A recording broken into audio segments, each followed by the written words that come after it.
세금이 높으면 가격이 오릅니다. 주거선호 지역 같은 경우는 정가가 가능하잖아요. 강남이나 마포 이런 데는 정말 받은 세금만큼 그냥 가격을 올리더라도 따라오시니까 강남하고 마포, 성동 이런 데가 그게 가능하면 그 밑에 단계에서도 또 어느 정도는 가능하고 이런 식으로 계속 가는 거거든요. 그래서 세금을 자꾸 많이 매기는 거는 그러니까 규제로 인해서 가격이 오르는 거지 가격이 올라서 규제를 하는 건 아니거든요.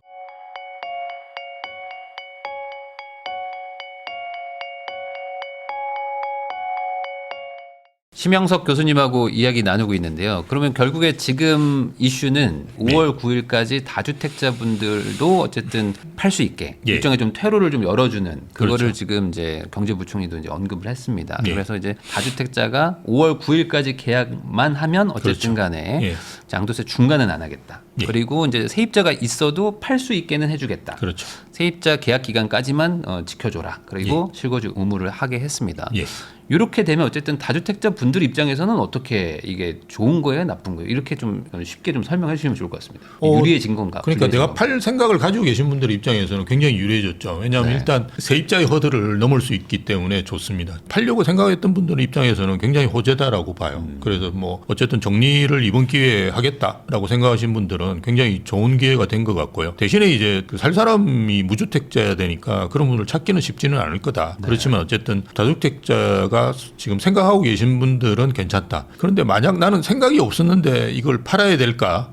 그렇게까지는 매력적이지는 않은 것 같아요. 왜냐하면 지금 핵심이 뭐냐 그러면 내가 이걸 얼마큼 오르느냐와 양도 차익에 따르는 중과세를 내느냐 안 내느냐 그죠? 이거를 견뎌볼 건데요. 지금 뭐 제가 알고 있는 다주택자 분들은 대부분 가격이 오를 거라고 생각합니다. 그러니까 이재명 정부 4년 동안 계속 가격이 오를 거라고 판단하시는 분들이 많거든요. 그런 상황에서 야 이건 뭐 양도세 중과 유예해 준다고 해서 이거 안 내는 건 아니잖아요. 그러니까 일반 과세를 하는 거거든요. 그걸 내면서 지금 꼭 팔아야 되느냐 뭐 이런 생각을 가지시는 분들도 저는 많은 것 같아요. 그래서 뭐 파시려고 하는 분들은 이제 파시겠지만 새로 이제 정부에서 이런 걸 유도했기 때문에 갑자기 다주택자분들이 어마어마하게 이제 물건을 내놓는다든지 이런 건 아닌 것 같고요. 그 중에 이제 뭐 혹하셔가지고 뭐 은퇴도 했으니까 이제 뭐 현금을 좀 확보하자라고 하시는 분들은 하실 수는 있겠죠. 그러니까 오히려 지금 세입자랑 뭐 이사비로 신랑이 하던 거는 사라지는 거니까. 팔려고 생각했던 분들은 굉장히 호재죠. 마음은 좀 편해지는 거죠. 그렇죠. 마음 편해졌죠. 그러면 대신에 그렇게 한다는 거는 금매가 나올 가능성은 조금 줄어드는 거라고 봐야 되는 걸까요? 이게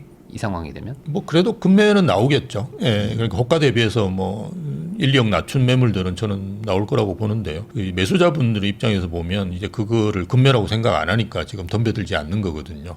그래서 더 기다리면 더 떨어질 거라고 생각하는 건데요. 어쨌든 뭐 지금 현재 상황에서는 한 1, 2억 정도 또는 몇천 정도 떨어진 이제 매물들이 나오니까요. 뭐 금매라고는 볼 수는 있겠죠. 근데 시장에서는 뭐 5억씩 10억씩 떨어진 매물을 바라는데 아마 그거는 쉽지는 않을 거예요. 그럴 거면 그냥 보유세 낸다. 그렇죠. 그거는 그냥 가지고 왜냐하면 보유세가 사실은 뭐 문재인 정부 때는 어마어마했는데요. 물론 앞으로 이제 더 올라가긴 올라가겠지만 1년에 보유세 내는 것보다는 많이 올라요. 보유세 내는 거. 그래서 그 대통령께서 그 버텨봐야 내가 더 손해주겠다 이렇게 나의 공언을 또 하지 않습니까? 근데 그게 이제 저는 이제 상담할 때 제 의견을 이제 말씀을 드리는데요. 지금 현재 이제 정부에서 쓸 수 있는 카드가 뭐냐를 우리 세금은 좀 따져봐야 되는데요. 첫 번째 이제 가장 간단하게 쓸 수 있는 게 시행령 개정에서 할 수 있는 게 이제 공시가 현실화라고 그러는데 저는 현실화라는 말 잘 안 쓰고요. 공시가 상향이죠. 공시가는 현실화 안 하려고 만든 게 공시가인데요. 자꾸 이제 언론에서 공시가 현실화라는 이야기를 쓰는 것 같아요. 그래서 어쨌든 공시가를 올리고 공정시장 가입비를 올리는 거죠. 이건 이제 정부에서 그냥 할 수 있는 겁니다. 그 다음부터 이제 하는 거는 대부분 법을 바꿔야 돼요. 그러니까 최근에 이제 구윤철 부총리도 이야기하신 게 뭐냐 그러면 구간이 너무 넓다. 종부세도 보면 예전에는 사실 12억에서 50억, 94억이었어요. 25억을 중간에 한번 넣었거든요. 종부세가. 지금 또 여전히 50억에서 94억이면 너무 범위가 넓잖아요. 그러니까 중간에 한 70억, 80억 이렇게 넣어가지고 세율을 조금만 올려도 그죠? 부담은 되니까요. 뭐 그런 식으로 구간을 조금 나눈다든지 또는 뭐 비거주자에 대해서 그죠? 보유세를 좀 더 올린다든지 이런 건 다 법 개정 사항이에요. 근데 내년부터 이제 다시 또 총선 국면으로 들어가거든요. 과연 국회의원들이 이걸 동의해서 선뜻 통과시켜줄지 저는 그 부분도 문제가 될 거라고 봐요.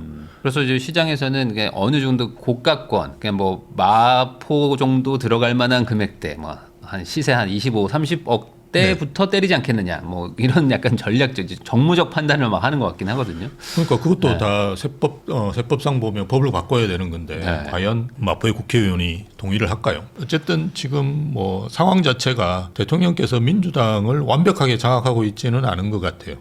뭔가 시끄럽건 것 같아요. 그러면. 그런데 뭐 어쨌든 뭐 당은 뭐 계속적으로 이제 권력 그런 걸 하는 거니까요. 그래서 그런 상황 속에서 국회의원들이 세금 올리는 거는 정말 싫어하거든요.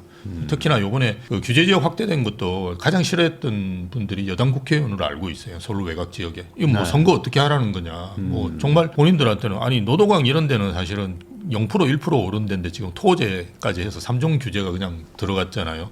그런 거를 굉장히 이제 불만이 불불한 걸로 알고 있어요. 그런 상황 속에서 세금까지 그렇게 건드리는 걸 과연 선뜻 원하는 대로 정부에서 원하는 만큼 그렇게 해줄 가능성이 있느냐? 저는 쉽지는 않을 거라고 봐요. 그러면은 오히려 이제 세금 증세 같은 것들은 정말 뭐 막 폭주를 하거나 막 할 때 막 정말 최후의 수단. 그렇죠. 뭐 집값이 너무 많이 오를 때. 너무 많이 올라가지고 도저히 안 되면 하겠지만 그것도 뭐 거의 뭐 정권 말기 돼야지 그런 상황이 되는 거니까 정권 말기에는 더 하기 쉽지가 않지 않을까. 그래서 일단 가능한 거는 저는 공시가 올리고 공정시장 가액비율 지금 공시가는 한 69%인가 그렇고 그죠. 공정시장 가액비율은 60%인데 그걸 뭐 80%로 바꾼다든지 이렇게만 해도 가격은 한 2배 정도 세금은 낼 수 있거든요. 그 정도 수준에서 일단 하고 좀 지켜보겠죠. 지켜보고는 안 되면 이제 뭐 말씀드렸듯이 조금 미세 조정을 하고 안 되면 이제 세율 조정. 지금 종부세율이 정해져 있는데요. 이걸 더 올린다든지 그죠. 문재인 정부 때가 원래 종부세가 2%였을 거를 6%까지 올렸어요. 근데 지금은 중과 가장 높은 세율이 5%거든요. 근데 이걸 뭐 또 변동시킨다든지 아니면 우리가 굉장히 무서워하는 세목신설 국토보유세인데 최근에 이제 토지배당세라고 아주 비슷해요. 국토보유세 그런 걸 만들 수 있는데요. 아마 세율을 조정하거나 국토보유세 같은 세목신설하는 거는 거의 불가능할 거예요. 그거를 이제 민주당에서 통과시킨다는 건 거의 불가능할 거고요. 아무리 뭐 본인들 그 의지에 맞는다고 하더라도. 근데 이제 조금 미세 조정하는 거는 이제 명분이 맞다 그러면 말씀한 대로 뭐 고가주택에 대해서는 뭐 해보려고 할 수는 있겠죠. 그러면은 이게 보유세라는 게 결국에 6월 1일 기준으로 부과가 되는 맞습니다. 건데 올해는 어쨌든 뭐 개정은 안 될 것 같고 그러면은 이제 내년 6월 1일에 적용되면 내년 말 그러니까 27년 말에나 이제 청구서가 날라오는데 맞습니다. 그러니까 28년 4월이 또 총선이거든요. 맞습니다. 그러니까 이제 총선 한 5개월 전에 고지서가 날라온단 말이에요. 올리기 참 어려운 그 껄끄러운 부분일 것 같기도 합니다. 우리는 이제 보유세라는 거는 재산세라는 거는 잘 아셔야 될 게 뭐냐 그러면 그 생활 인프라를 누리기 때문에 내는 거예요. 그래서 영국 이런 데는 세입자가 냅니다. 집주인이 안 냅니다. 주거세죠, 주거세. 주거세입니다. 그러니까 그거를 우리는 이제 뭔가 올랐으니까 네가 좀 내야 된다 이런 개념으로 돼 있는데요. 그러니까 그 지역에 내가 초등학교 같은 경우 다 무료로 다니거든요. 재산세를 낸 분들이. 이제 그런 개념입니다. 우리처럼 이게 무슨 올랐기 때문에 내는 세금이 아니거든요. 그래서 재산세 같은 경우도 외국에는 대부분이 그 원래 취득가에서 이렇게 냅니다. 미국은 이제 취득 내가 10억에 했으면 지금 40억이라도 10억 기준으로 해서 매년 5% 이상 못 올리거든요. 뭐 그런 식으로 하기 때문에 이게 뭐 그렇게 1.5% 뭐 1% 이렇게 세율은 높은데 실제로 세금은 얼마 안 됩니다. 우리하고 완전히 달라요.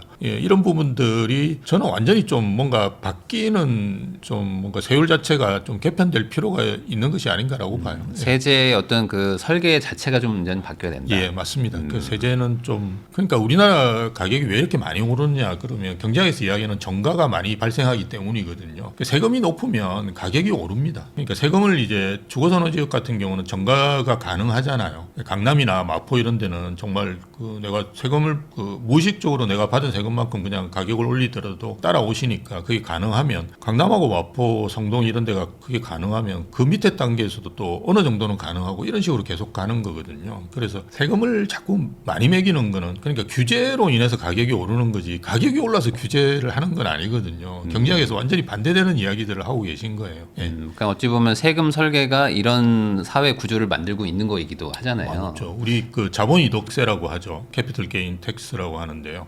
우리 양도소득세입니다. 그게 외국에는 많아도 30%예요. 15%에서 30% 사이라고 보시면 돼요. 근데 우리는 이미 그것도 45%잖아요. 거기다가 지금 20%씩 30%씩 준 거라고. 이제 82.5%까지. 이런 나라가 없습니다. 어느 제한테 한번 가져와 보세요. 그런 나라가 네. 이렇게 어마어마하게 세금을 매기니까 가격이 오르는 거라고 보시는 게 맞아요. 그러니까 우리나라는 취득세랑 이 양도세는 엄청나게 높은데 취득세도 외국에는 없습니다. 세계 최고 수준인데 그거는 이제 싹 빼고 보유세가 너무 낮다 하면서 맞습니다. 보유세를 올리자고 하면 다 올리자는 거잖아요. 결국에는. 그러니까 싱가포르 같은 경우도 1주택에 대해서는 취득세가 없어요. 그리고 무주택자가 1주택을 살 때는 취득세가 없는데요. 이 둘 채부터는 이제 12%인가 8% 이렇게 내거든요. 네. 그러니까 그것만 가져오는 거예요. 무주택자에 대해서 취득세 없는 건 안 가져오는 거죠. 전 세계에서 가장 강력하다고 생각하시면 돼요. 그러니까 이제 매물이 잠기고 거래량이 주니까 그렇죠. 이제 또 누군가 돈 번 사람들은 이제 신고가를 찍고. 경제학에 그냥 다 나와 있는 내용들이에요. 네. 예. 근데 지금 어쨌든 가는 방향은 거래세, 그러니까 취득세랑 양도세를 낮추기보다는 이제 어쨌든 인상을 하는 거고 원상복구가 인상이니까 그리고 이제 보유세도 보유세도 이제 올리는. 어찌 보면 이제 과거 이제 문재인 정부의 이제 취득세, 보유세, 양도세 다 높은 구조로 가면 맞습니다. 그때처럼 이제 매물도 더 잠기고 또 상승하는 그 구조로 가겠죠. 갈 수밖에 없죠.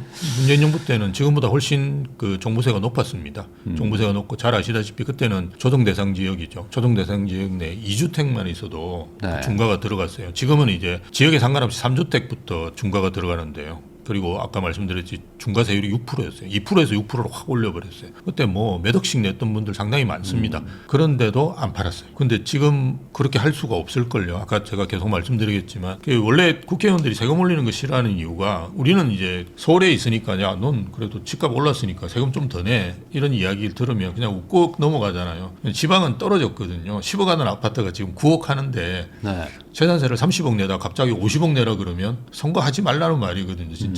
예, 그래서 지방 때문에 이건 그렇다고 서울만 적용하고 그걸 재산세를 지방은 적용 안 한다. 이것도 안 되거든요. 예, 그게 과세에 안 맞아요. 그래서 이게 지방 때문에 제가 볼 때는 세율 건드리는 건 정말 힘들 거예요.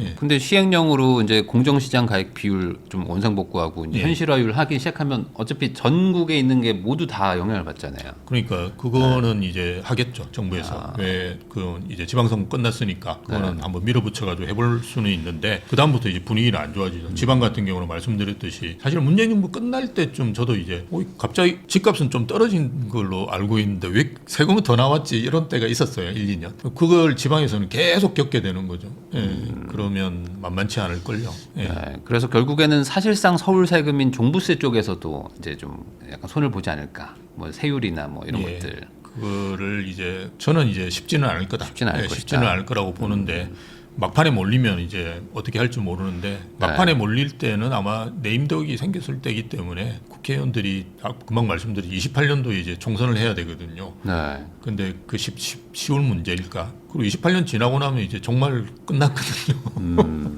그래서 이 일정상으로 보면 그 세율을 올린다든지 뭐 이러는 거는 정말 만만치 않을 거다. 근데 아까처럼 미세 조정하는 거 있을 수 있겠죠. 이제 50억, 94억으로 돼 있는데 제가 봐도 너무 우리가 과세 표준이잖아요. 과세 표준 구간이 너무 넓거든요. 그래서 뭐 6, 70억을 넣어가지고 지금 아마 50억 구간이 중과가 3%인가 그럴 거예요. 종부세. 그럼 뭐 3점 몇 프로 그죠? 이렇게 해가지고 뭘 만들어 놓을 수는 있겠지만 그 정도만 될 것이다. 예, 그 정도 수준일 거다라고 봅니다. 그러면 결국에 이제 6월 이후에는 이제 세금 이슈가 이제 다시 한번 좀 나올 그렇죠. 것이고 특히 이제 항상 그 세법 개정안이 7월 24일, 25일 요때 계속 맞습니다. 나오더라고요. 세제 개편안 네. 발표되죠. 그때 네. 아마 저는 포함될 거라고 봐요. 그게 가장 부드럽죠. 작년에는 포함이 아예 안 됐죠. 그러다 보니까 사실은 올해도 거의 이제 넘어간 거거든요. 그래서 세법 개정안이 7월 말 되면 어쨌든 발표를 하는데요. 거기에 이번에는 아마 꽤 들어갈 것 같아요. 공정시장 가액 비율이나 이런 것들. 지금 용역은 거의 끝난 걸로 알고 있습니다. 제가. 네. 근데 그거를 지금 발표를 아직 안 하고 있는 걸로 알고 있고요. 지방선거를 치러야 되니까요. 근데 뭐 원래 이제 구윤철 부총리 이야기로는 거래세와 보유세를 같이 하겠다고 했는데 제가 볼 때 뭐 거래세는